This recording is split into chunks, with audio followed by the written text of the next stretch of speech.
Thank you for tuning in to the Yoga for Balance podcast. I'm your host, Heather Jurdy. Let's start out this week with a nice deep breath. Inhale, fill all the way up, fill to the tops of the lungs and the sides. Sigh, let it out. Why not one more time? Inhale, fill all the way up. Exhale, let it out.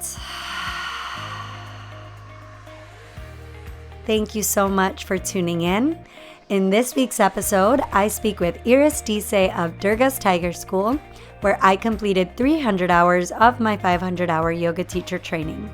Her schools focus on Tantra yoga, Shamanism, Cosmovision, Kundalini yoga, and much more. We dive deep into what led Iris down this path and into Tantra, and she explains a little more so that you can get an understanding of what Tantra theory is, Tantra yoga, and the unique offerings she's bringing to the world. I really hope you'll enjoy this week's episode, and if you do, please help us grow by leaving a star rating and review wherever you listen, and don't forget to subscribe while you're there. So welcome back, everyone, to the Yoga for Balance show, or welcome if it's your first time listening. I'm so grateful to have Iris Disse on the show today. She is the founder and owner of Durga's Tiger School for Tantra, Yoga, and Shamanism, along with her husband, David. And she is here to talk a little bit about that, give you some background, some information on Tantra Yoga, Shamanism, the beautiful program she's built there, and more on her genuinely unique and incredible background and wisdom. Welcome, Iris. Thank you very much. It's great to talk with you and to meet you again in this way, just this sort of very modern way, just via internet. Yes, I miss Ecuador and the school very much. So it's beautiful to see you again, and yes, have this conversation. Thank you for being here. I would love you to share a little bit about your path to teaching Tantra Yoga. What was it about Tantra Yoga that inspired you and that inspired you to create a school around it and to open the Durga's Tiger School there that you have in Ecuador, also in Germany, and in trainings all around the world? Mm-hmm. I was a pretty known theater woman in Germany. I was director in the big theaters of Berlin, in the biggest theaters, but I also had one-woman shows. I were a television actress too. So I had a very intensive path myself of arts. And I was totally identified with this. And the moment my son was born, I was 33, my world just crumbled. For me, it was not possible to integrate a man, a son, and being a theater woman. It didn't work together. So the first thing what I did, sent the father of my child away and say, okay, the child is there. I have to work. If not, I get crazy. That's my life. That's not a work.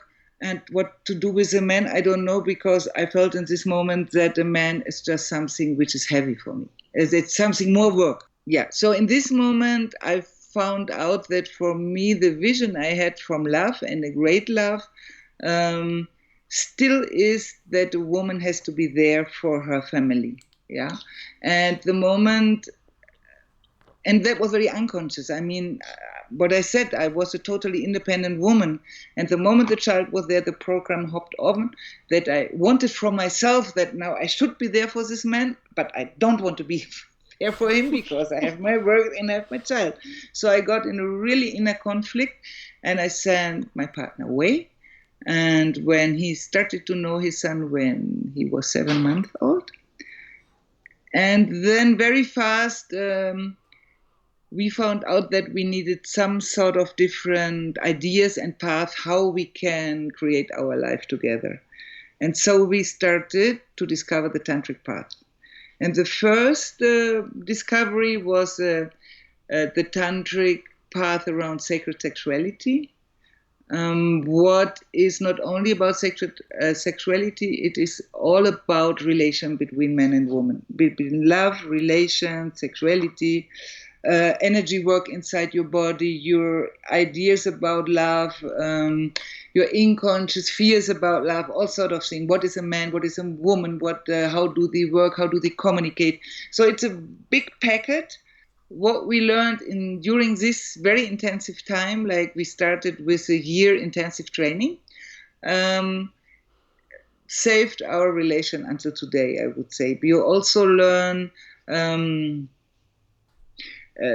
to free yourself from the myth of spontaneity, that you can really have rituals, you can plan your intimate encounters, things which in a professional life are totally important, because today we always think our whole life is planned. Now every girlfriend I meet, the work, having holidays, I don't know, I plan all my life, only sexuality should be spontaneous and love too. And usually then there's just no time over, because I mean we are a sort of a city life usually is stressed, and the time is rare, just the free time where things can develop with your partner and then both the same time. And if you have kids, even worse. So that was the first encounter with Tantra and Tantric energy work. And that flew together a lot with all what I had learned as an artist, because my first spiritual path at the end was the path of the artist, the energy work you do, and in the theater, if you have a big public, how to be on stage, as an actor, as a director. So also female and male side. As an actress, I more worked my female side, and as a director, more my male side. So it was always sort of balancing these two sides. That was really beautiful. And then this life broke together with my son, the theater world, and we decided to go into a totally different world, which is Ecuador. And I had to learn a new language. I started to build up a city cultural radio. I started with compositions of arte acoustic arts. So, and we started to give on the Tantra knowledge here in Ecuador, because we saw that a lot of couples just separated with having little kids, like friends of the parents of friends of our son. And then we thought, no, I mean, we know how horrible it feels if you don't know what to do. And there's sometimes so little things which would create a shift. So we have to give it on. So we started to make weekend workshops when we were home. Mm-hmm. Then I built up this cultural radio, and yoga always were a part of the tantric path, but I didn't like it too much, because I loved dancing, and I felt yoga for sports, it's just a little bit aburrido, it's boring in comparison with all the dancing stuff I could learn, from Indian dance to salsa to tango to modern dance. So it was, and then so I was on this yogic path, but very spare, Sometimes I went to an intensive workshop for not forgetting what I learned, but I think that was about it. And then I decided, and then I started to make films, and after having made a film series, I started to feel very tired, and I said, okay, I will make 1 year break, and I would like to learn more in India about the traditional Tantra. Because what we learned was more this Neo-Tantra, which came into the West through Osho, with a lot of therapeutes, physiotherapeutes and psychologists who work together with Osho to create a system where the seeds of the old traditional Tantra are there, but the whole framework is changed, that it fits into a modern life. So that is what Osho did. And now I wanted to know what's going on with the old traditional Tantra. So I went to an ashram where in the website they promised that that is what they would teach, and was very appointed that it was just Kaula Tantra yoga. And it was asana yoga in the morning and asana yoga in the afternoon and in the morning and in the afternoon, and no teaching at all about the traditional Tantra. So I wanted to leave after a week. I thought, no, that's not it. And stayed a week more because it was directly at the beach. So I thought it's beautiful.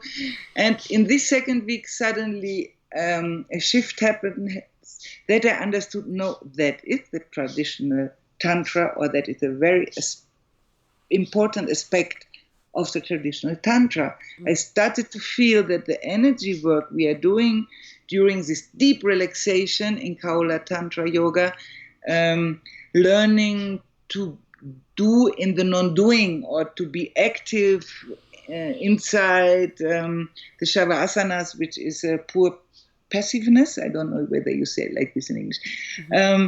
Hey, that is a knowledge you also need for sacred lovemaking. I mean, that is what it is, to be more conscious about your body, every cell in your body, the flow of energy in your body, deep relaxation, breath work. All this opens my body up, and it makes that it becomes a container for ecstasy. And for ecstasy, I don't even need a partner. And that is super important, because the tantric path is a spiritual path, and that means you don't need a partner for it. It's nice to have a partner for it. It's nice to translate the knowledge you are getting about your own body, your own energy flow, and share it with a partner. But the best lover cannot help you if you don't know how to keep inside of your body ecstasy. If you don't know how it works, how your energy works, then maybe you can have a highlight, a flash. What sometimes happens, you fall in love and both are in the energy, and spontaneously you create this energy flow, and it's totally beautiful. But usually if you ask couples after 2 or 3 years, they don't know anymore how to go there. They just say, okay, with the time, making love gets a little bit more low. That's normal. And I can tell you, it is not normal at all. It is just that we don't know how to create this ecstatic body ourselves. And the Kaula Tantra Yoga was the puzzle part which was lacking in all what I had learned in arts, in shamanism, in the neo-tantra, no? Yes, so I stayed 5 months, and I make Kaula Tantra Yoga in the morning, and Kaula Tantra in the evening, Kaula Tantra in the evening. So really staying, because I started to understand it's a very deep meditation. Mm-hmm. And coming from theater, I, like from European theater, I was accustomed that I create out of a sort of chaos. You create your role, you create a theater play, even if you have a fixed play, but your interpretation is very unique. It's you are working with it. And I really understood with the Kaula Tantra Yoga the Asian way, where they say the form is given. It is an old form, and there's nothing you can do better. This form is there. But now your work is to get free inside this form, to feel it, to dive into it, to allow your body to open up in this form, to understand it, to breathe it, to meditate it.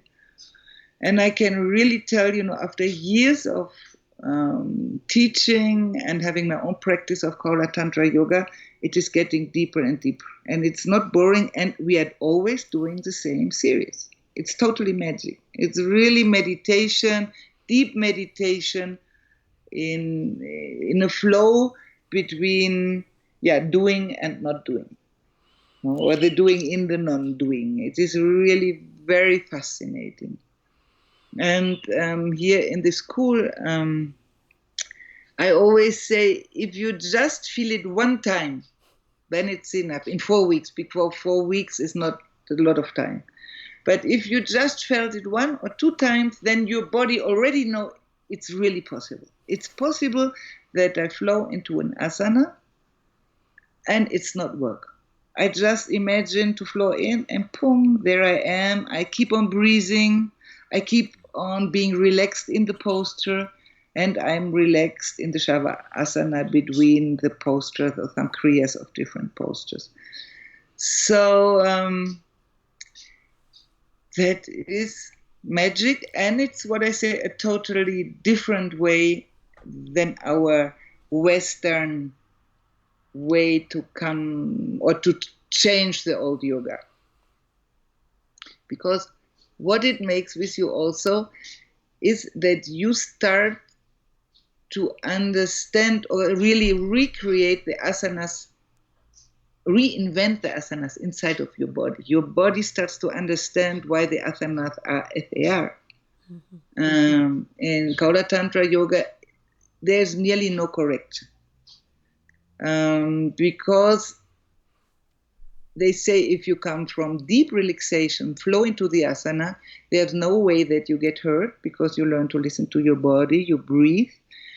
And this yoga, and if all this stress of being perfect, of somebody telling me how the asana is perfect from outside, and in the alignment you show me it should look like this, and I have an idea of the perfect pose, if all this stress falls away and you just say, I breathe today and I listen what the teacher says and I flow into this asana and I ask my body whether is it right, or I stretch more, I put the shoulder a little bit more up. No, that doesn't feel good. But yeah, that's very interesting. This feels just great. So if I work like this with my body shows me the asanas. He finds it out. And in this moment, I learned that I know from inside when I'm perfect. And maybe today my leg in Shalava Asana is not very high, but it's already a little bit high. And today this is my perfect Shalava Asana. Tomorrow it might be different. But today this, no? And this you can translate later to your life, and you start, and that for me is a part of rebellion of this very simple Kaula Tantra Yoga series, because if your body, mind, and spirit understood that only you know from inside when you are okay or not, and you translate it into your life, where from small in school they told you, now you're okay, now you're not okay, this is intelligent, this is not intelligent, no, please repeat what I said, no, you don't think yourself, no, I tell you, this is okay. If all these things just fall off, hey, you say, who are you to tell me what is right for me? Maybe for you this is okay, for me no. And you start to take responsibility for your own life, and you little by little start to recreate your own life. And for me this is a total fascination why I love this practice. Oh, so beautiful. Thank you for diving into that. And for someone who maybe has never taken a Tantra yoga class or been exposed to the series, you already mentioned it's a set series. And it's like you said, if you're doing this morning, afternoon, and night, if you haven't been familiar with this, it's a 2.5 to 3 hour series traditionally. How else would you describe it to someone listening, and to understand what Tantra yoga is compared to these other styles, the series itself? I have the feeling in a lot of Western adaptations of yoga, what they call yoga, talking about the practice of asanas, because yoga is a wide spiritual path which is crossing a lot with the tantric path. Very often they go parallel. So speaking about asana yoga, in the West, you can say that they compare your body with a car. Like, now they say, okay, now you do this asana again, Shalavasana, that gives you a nice ass. and now you open up. Now this gives you nice tits. And if you do this, your liver will heal. And if you do that, your shoulders will be more flexible. And if you're working on the computer, this asana helps you that your shoulders stay relaxed. So the idea of the human is again like being a car with different parts, and you can repair your body like this, or you can like the whole. So what you do if you go into a gym, then they tell you do this for this muscle and that for the other muscle and this for your belly, and yoga is coming from a totally different point of view. So the point of view is, how can I harmonize body, mind, and soul and create a totality of my self, of my being? And to get conscious about this totality of my being. How can I make that this wheel of thoughts, unconscious thoughts, with which I'm recreating my reality all the time, comes to a stillstand for a moment, so that I can recreate my reality from what I really want and need, and that I understand more what I'm doing all the time. How can I feel that the essence of my being is Satchit Ananda, so it is bliss, and it is consciousness and soul. So that is what yoga wants to develop and show you. And they say that your body gets very healthy during this process. That is just a side effect. So the main effect is not the asana who help to get a stronger body. No, you create a holistic self, and this creates a healthy body. So it's a totally different aspect. So the Asians are totally against alignment and all these things, because they say, no, again, it is I show you from outside how you should be. And so you will never get into contact with your own center. And it is very meditative, and that also helps to come into your center. So it's a long meditation, you could say. It's a 2.5 or 3 hour meditation. And what we show here also at the end of a training, that you can cut it down to 1.5 hour if you are in the city and you have to give your trainings and people don't take so long time. But it shouldn't be less than 1.5 hour, that you really enter this trance. And what our students say, what is also a very beautiful name, they say it's trance yoga. You really enter trance. You get really deep. You fall deep inside yourself. Another interesting thing is that yogis or yoginis coming from the sport yoga, at the beginning say, oh, but that's all, it's easy. No? And the next day they come and say, oh, but I have sore muscles. How can this be? And it can be that you really relaxing so deeply and now flowing into the asana, you are using totally different muscles, as if you just go, and the next one, and hop and tuck and pom. So this is interesting. And you learn about your energy flow very, very much. How is the energy moving inside your body? You feel the chakras. You feel your inner organs. You feel your sexual organs from inside. You really can connect with them. And that is very beautiful. Nobody has to tell you. And if once you feel it, that's what I say, you suddenly know, yes, it's possible. And in our groups, we feel if one person starts really to feel it, then all the rest say, oh, it's not just what Iris is saying. It seems to be true. It works. If it works with her or with him, it should work with me. So then it starts liking a snowball effect, that people trust that it's possible and they start to feel it. So that's also very beautiful. Yes, I can certainly agree. It does turn into this trance-like practice where, especially if you are coming from a vinyasa background, a very alignment-based background, a quick, that's the kind of workout. You're using your yoga asana as your workout.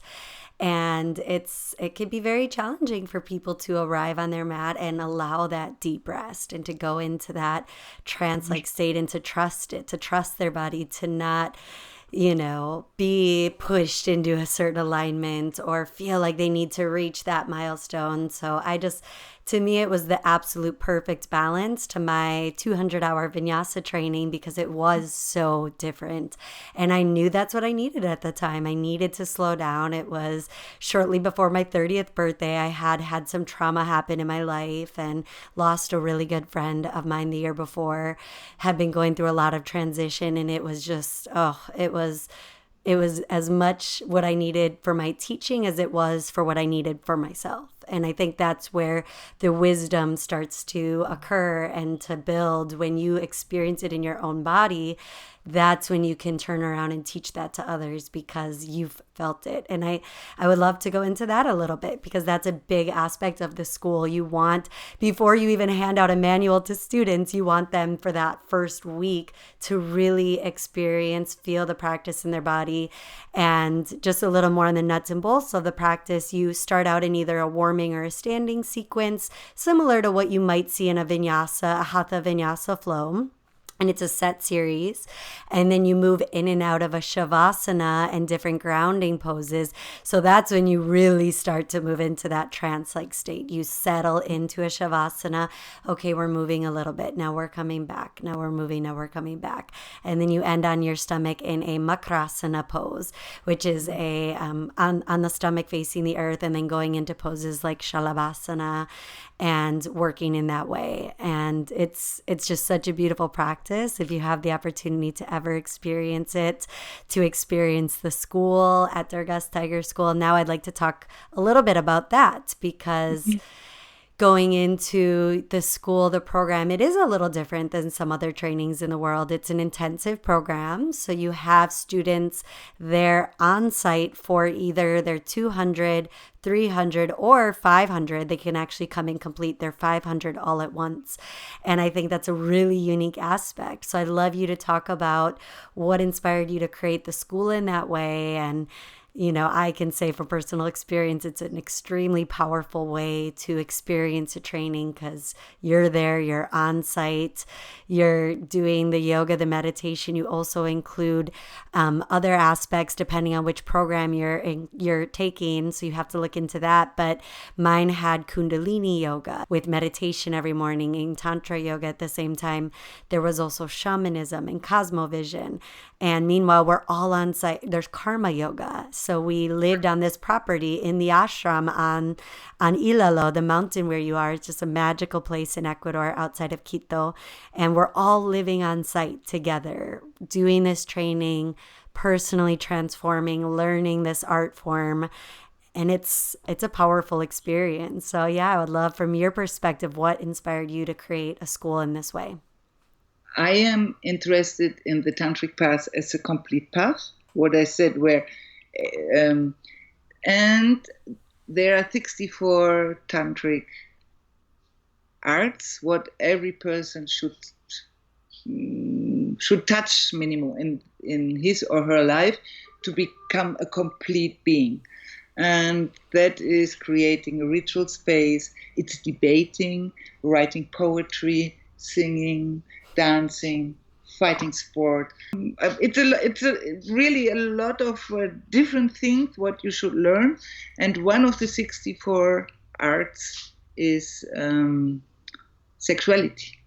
So it is very beautiful to see sexuality as an art. That's a totally different way to feel and see. And as I'm coming from art, that was always a spiritual path which I felt is very close to me. A way to teach, you don't have to tell the person nothing. No theory at all. At the beginning, what you need is frames in which you can experience yourself. So the training is made with very good teachers about different aspects who are creating frames where you can start to experience different aspects of yourself. And out of this experience, so we don't talk about chakras if we didn't dance the chakras before, sing the chakras before, have the yoga with the chakras, and then comes a theory. Okay, now let's look, what did you experience? And on this base, because you experience, that is your knowledge, you can start to compare it with the general theory. And you don't have to believe what a book says. You can say, oh, that's interesting what they say, but I felt it different. Okay, you could see it like this or like that too. And I always say what you feel, your experience is right for you. And it can always change, like it's work on energy. Maybe you see the color of the second chakra, not orange, you see it green. Okay, so for you today, this chakra is green. And if you later read in the book, it should be orange, should be. So you can say, oh, wait, that's interesting. They see like this. So what happens? Maybe you start to investigate what does the color green mean? It has something to do with healing. Maybe my second chakra needs more healing. That's why I saw it green. Blah, blah, blah. So you start to go on a path yourself, and you don't have to believe in the book it says orange, so it is orange.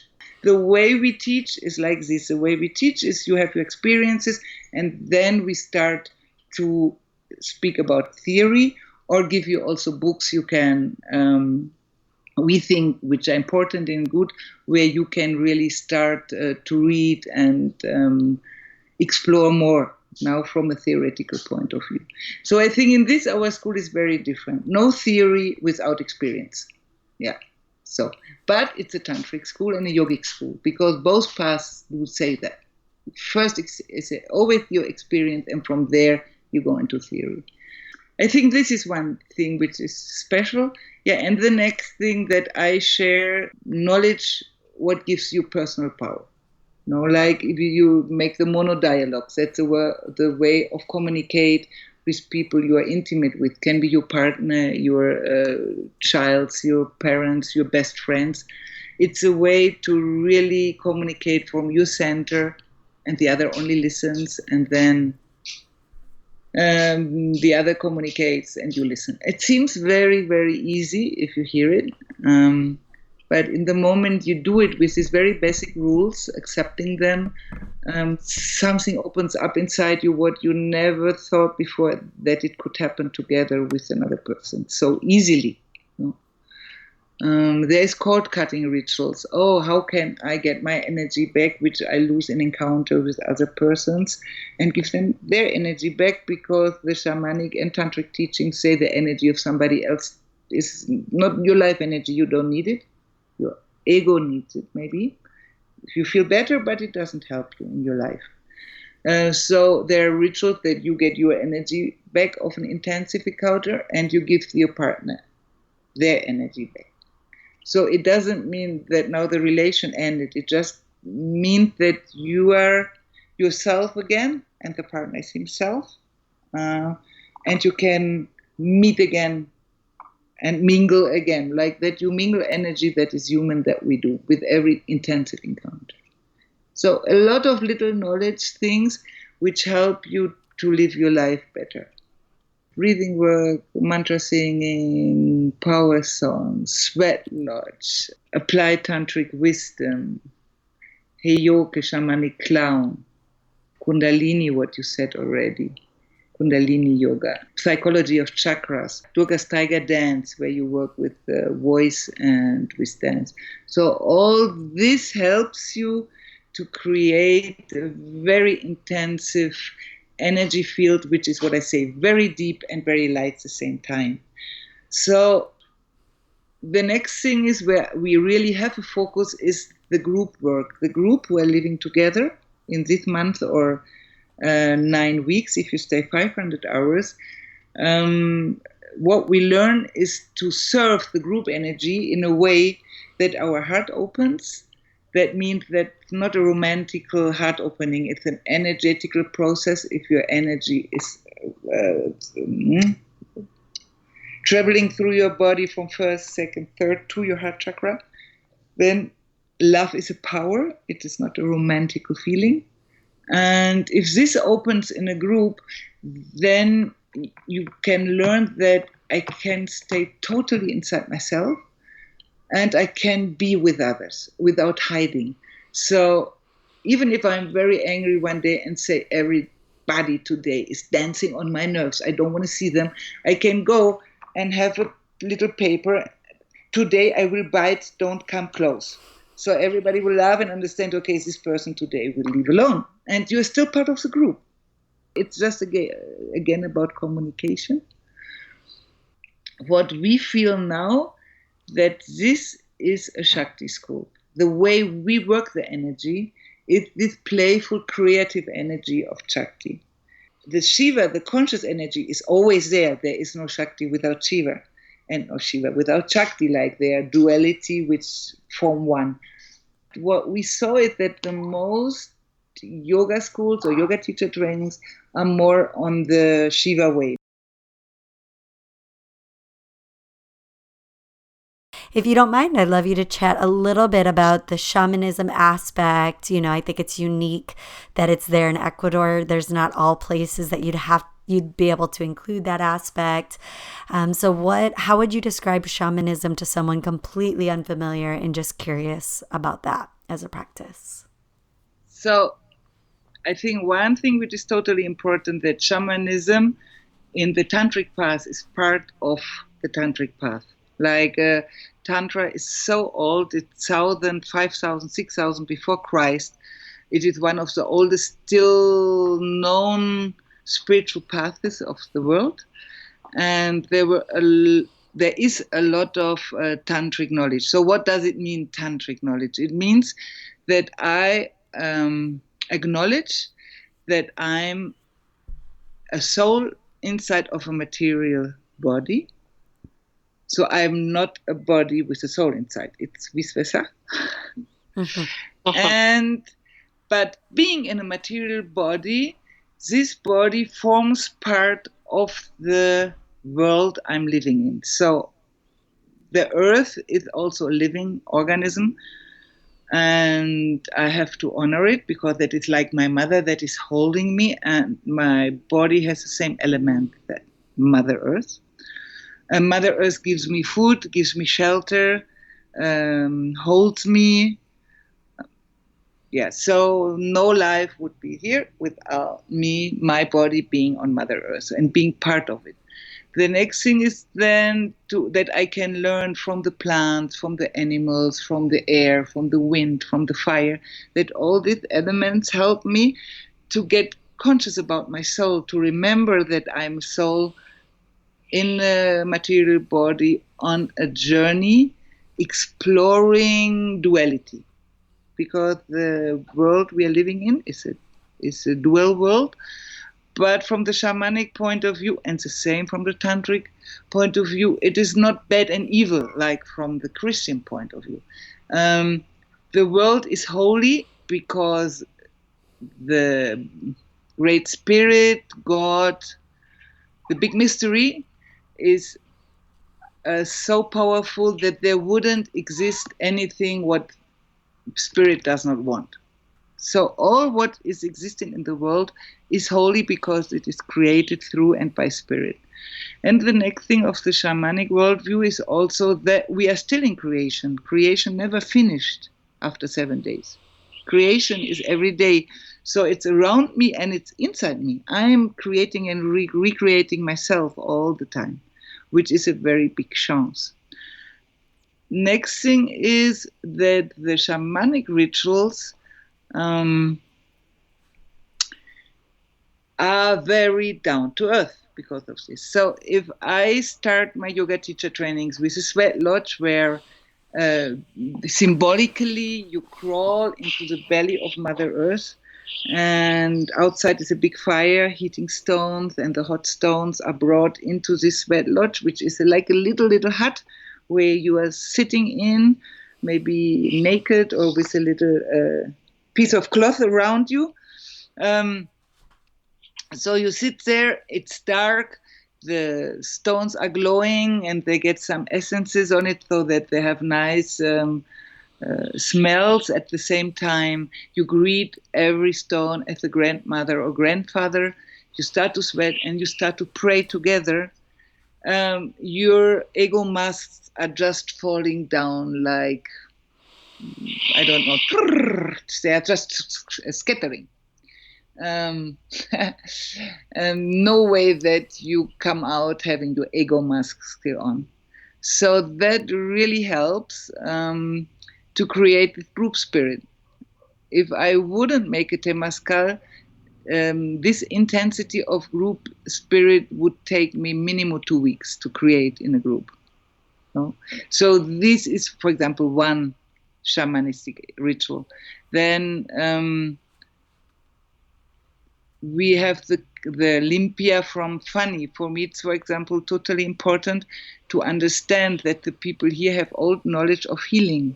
No, the Fanny herself, when she was brought up here on the Ilalo mountain as an indigenous person, she never went to a doctor. Her mother knows the plants and how to heal her kids. And Fanny learned it too. So for me, it's very important that somebody comes here and can see, hey, it seems there is a simple cleaning woman. And the next moment she takes me to her plant garden, medicine plant garden, and she knows every pinch of plant. And she can tell me what it is for, how you prepare it, how it works. And then she can make me a limpia only with plants and tobacco, which is also plant, with humo, smoke. And if I felt bad or sick, really the next day I'm feeling much better, or I'm healed about a lot of things. No, so so it can be that there's a lot of wisdom in a very simple person who is not having a big ego showing off, and suddenly this change of seeing the cleaning woman makes me happy every time. The first 3 days, it's funny, she is cleaning the rooms.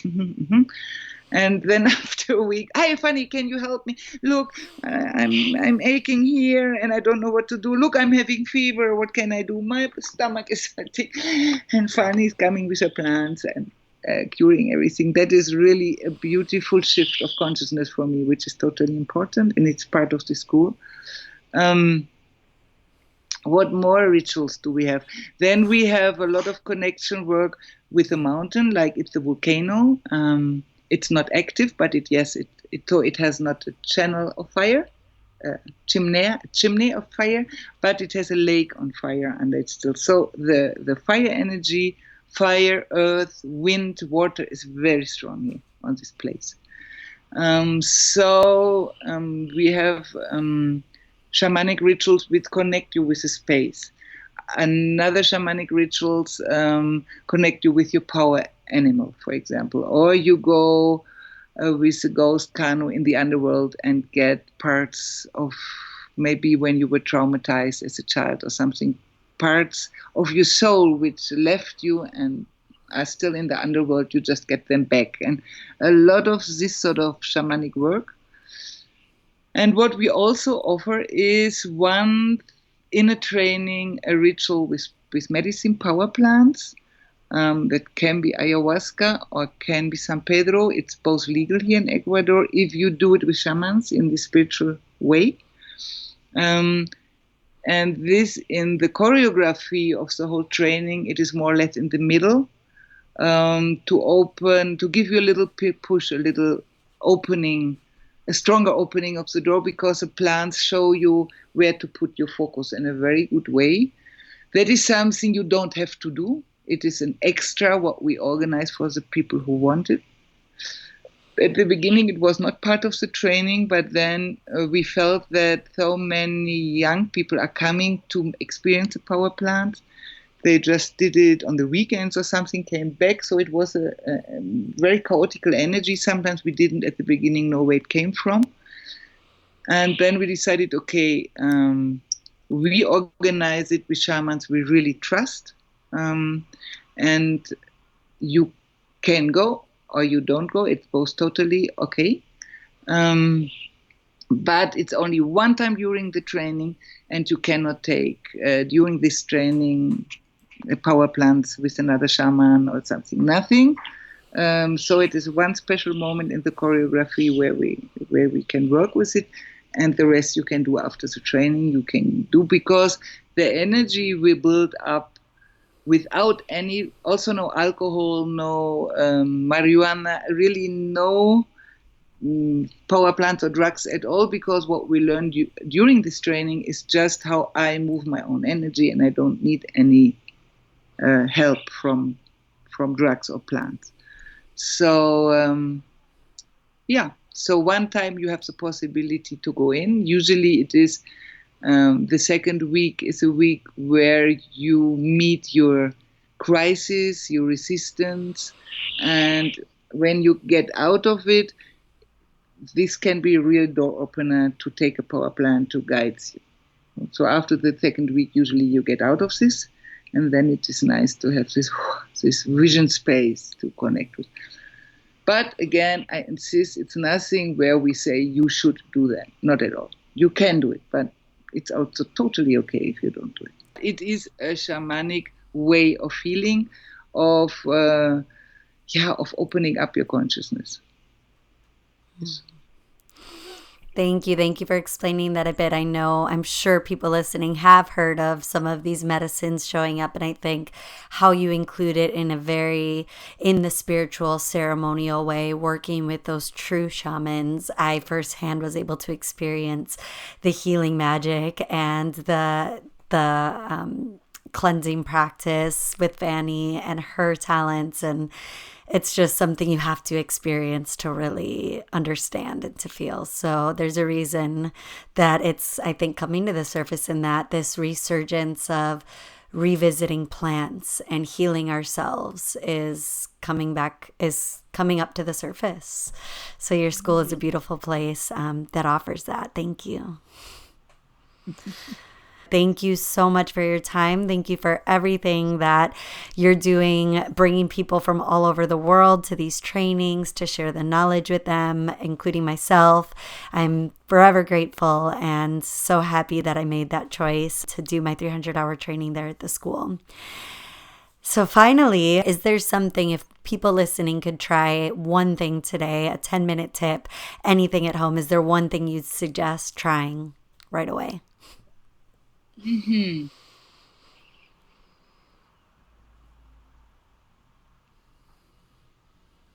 Let me think. One thing, Sutta, to explain it. Wait.